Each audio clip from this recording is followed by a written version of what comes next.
అన్ని ఇయర్లా కాకుండా ఇయర్ కొంచెం కొత్తగా ట్రై చేద్దాము అనుకున్నాము. అంటే కడుపు నిండా తినేసి మంచిగా డ్యాన్సులు చేసుకొని హాయిగా పడుకుందాము అనుకున్నాము.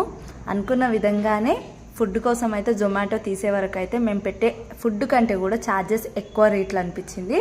తప్పక వదిలేసి ఎవరిని వెళ్ళి తీసుకురమ్మని చెప్పినా కానీ డ్రంక్ అండ్ డ్రైవ్కి భయపడి ఎవ్వరు కూడా ముందుకు నడవలేరు. తప్పక జొమాటోలోనే ఆర్డర్ పెడితే 1800 అయినాయి. అయినా కానీ ఫుడ్ మాత్రం చాలా బాగుంది. ఫుడ్ ఆర్డర్ కంటే ముందే కూడా మా మరదలు అయితే ఒక కేక్ అయితే రెడీ చేసింది. అనుకున్న దానికి పూర్తి ఆపోజిట్ వచ్చింది. ఎవరైనా 31st రోజు కేక్ రెడీ చేసిన వాళ్ళు ఉంటే సక్సెస్ అయ్యారా ఫ్లాప్ అయ్యారా కామెంట్ చేయండి. మాదైతే పూర్తిగా అట్టర్ ఫ్లాప్ అయింది, కానీ టేస్ట్ మాత్రం సూపర్గా వచ్చింది షేప్ అవుట్ అయినా. తర్వాత అయితే ఈ యూనో కార్డ్స్ అయితే పెట్టుకున్నాము. జస్ట్ ఇది ఎంటర్టైన్మెంట్ గేమ్, ఎవరు కూడా దీన్ని తప్పుగా అర్థం చేసుకోకండి. ఇంకా 2 గంటల వరకు ఆడేసి మధ్యలో మా మున్న అయితే వచ్చిండు. బాగా ఏడ్చేసరికి ఇంకా లేచిండు అనేసి వెళ్ళి